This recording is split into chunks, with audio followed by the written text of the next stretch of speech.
Hello po mga ka-diaries, narito pong muli ang inyong lakwatsero Alvin Flores para sa isa na namang episode ng Bicycle Diaries. Paano ba yan? Malapit nang matapos ang part 2 series ng Stop the Treaty no to WHO. Pero okay lang yan.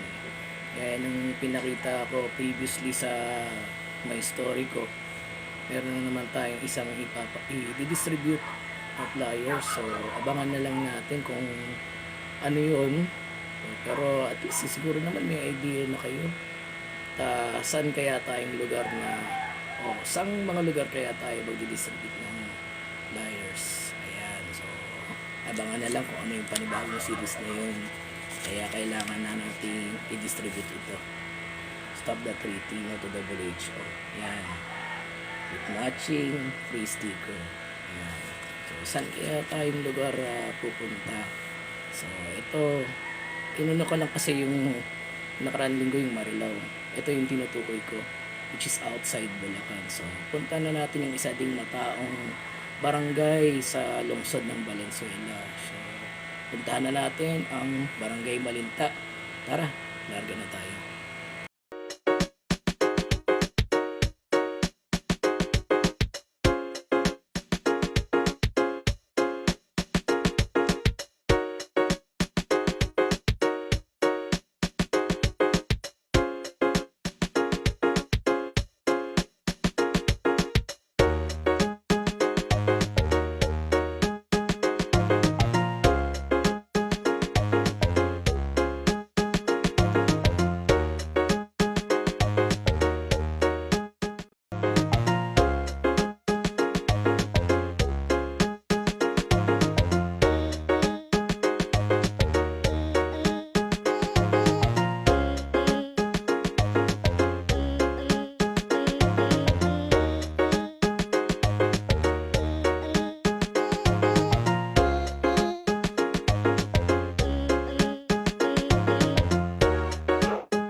Finally mga ka-diaries, sa wakas nakapunta na tayo rito.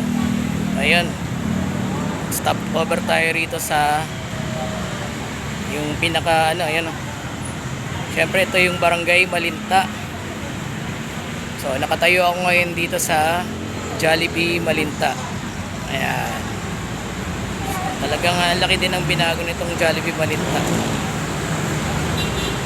Habang hinihintay natin, simulan na natin ang mag-distribute ng flyers. Magandang hapon po.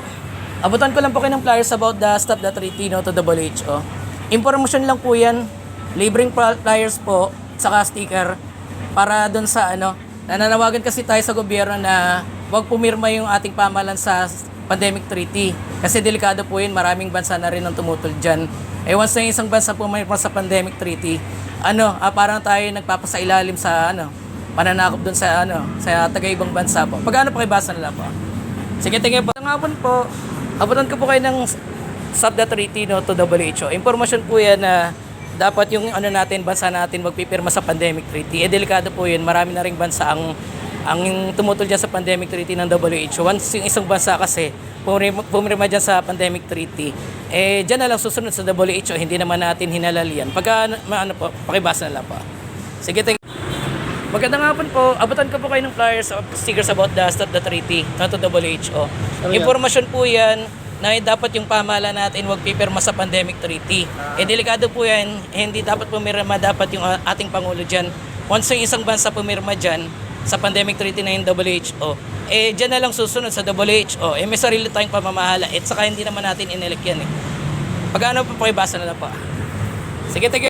Kuya, magandang hapon po. Abatan ko po kayo ng flyers sa stickers about the Stop the Treaty no to WHO. Nakanala po. Impormasyon po kasi yan na dapat yung pamahalaan natin wag pipirma sa pandemic treaty. Maraming bansa na rin ang tumutol dyan sa pandemic treaty na yan. Once yung isang bansa kasi pumirma dyan sa pandemic treaty na yan, parang dyan na lang susunod. May sarili tayong pamamahala. Parang nagpapa-take over tayo dyan. Hindi naman natin inalik yan Parang kumukontra tayo. Parang ganun pa. Pagkaano pakibasan na pa. Magandang hapon po. Abutan ko po kayo ng flyers about the Stop the Treaty no to WHO. Impormasyon po yan na dapat yung bansa natin wag pipirma sa pandemic treaty. once yung isang bansa kasi pumirma dyan sa pandemic treaty na yung WHO, para tayo nagpapatake over dyan, nagpapakontrol, hindi naman natin hinalalian. Pagka pakibasa na lang po. Ayan din yung panawagan ng Kongreso na magpipirma yung ating Pangulo po. Birma, bigyan ko din po kayo ng flyers po about the Stop the Treaty.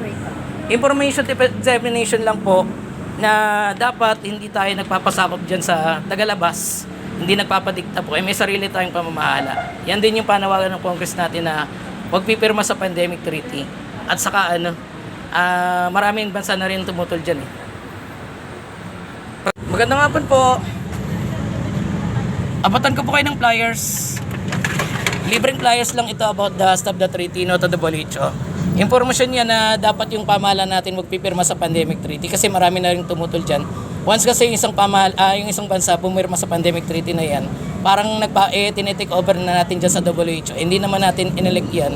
Saka yan yung panawagan din ng Congress natin na wag dapat pipirma yung Pangulo natin. Pagka may oras ka po, pakibasa na po. Sige, thank you. Magandang hapon po. Abatan ko po kayo ng flyers about the Stop the Treaty to the WHO. Impormasyon po yan na dapat yung bansa natin magpipirma sa pandemic treaty. Delikado po yan kasi once yung isang bansa pumirma dyan sa pandemic treaty na yan, dyan tayo nagpapasakop sa WHO. Hindi naman natin ilalike yung WHO. Parang pinapatake over na natin dyan sa pamamahala nila. Yan din yung panawagan ng Kongreso natin na wag dapat sila pipirma dyan. Magkano po yung basa mo? Sige, thank you. Magandang hapon po. Abutan ko po kayo ng flyers about the Stop the Treaty to the WHO. Impormasyon po yan na dapat yung bansa natin wag pipirma sa pandemic treaty na yan ng WHO. Hindi naman natin inelect yan. Once kasi na isang bansa pumirma dyan sa WHO na yan, parang nagpapa-take over tayo sa pamamahala nila. May sarili tayong pamamahala. At saka yan din yung panawagan ng Kongreso natin na wag saan pipirma yung Pangulo natin sa pandemic treaty. Magkano pakibasa na po? Sige, tigil. Magandang hapon po. Abutan ko po kayo ng flyers about the Stop the Treaty to the WHO. Libreng stickers din po yan, pwede nyo idikit kahit saan po. Pag kasi yan, impormasyon yan na dapat yung bansa natin wag pipirma sa pandemic treaty. Once yung isang bansa pumirma dyan sa pandemic treaty na yan, dyan tayo nagpapa-take over sa WHO. Hindi naman natin inalalian. At saka may sarili tayong pamamahala. Yan din yung panawagan ng Congress natin na wag sanang pipirma yung Pangulo natin sa pandemic treaty. Pagkano mong pakibasa na po? Sige, thank you po. Magandang hapon po. Abutan ko po kayo ng flyers about the Stop the Treaty to the WHO. Impormasyon po yan na dapat yung bansa natin wag pipirma sa pandemic treaty. Once yung isang bansa natin na pumirma sa pandemic treaty na yan, mawawala ng soberanya ng ating bansa. Diyan na tayo magpapasako sa WHO. Hindi naman natin hinalalian. Kaya yan panawagan ng Kongreso natin na wag sanang pipirma yung Pangulo natin sa pandemic treaty na yan. Pagkano pakibasa na po? Sige, thank you po.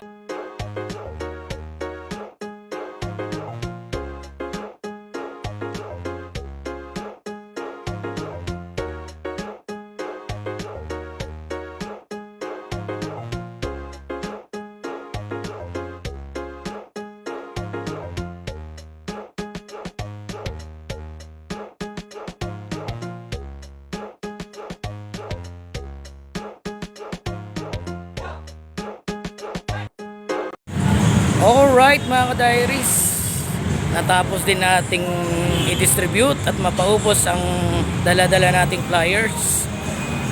So right now mga ka-diaries, narito pa rin tayo sa Malinta, Valenzuela City.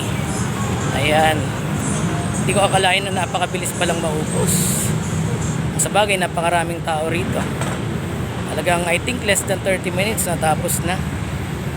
So yun, paano ba yun mga ka-diary? So abangan na lang natin kung anong susunod na series ang ating ipapalabas. Ayan, abang-abang na lang syempre.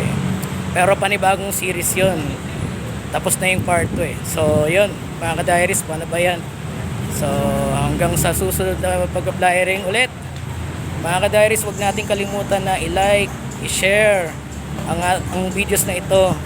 At mag-subscribe na rin kayo sa ating channel Bicycle Diaries para lagi kayong updated sa kung ano mga i-upload nating interesting videos. Kaya maraming salamat sa panonood at pagsubaybay. Happy flyering at happy lakwatsa na rin. So ingat po at hanggang sa muling pag-flyering, kita-kits at God bless.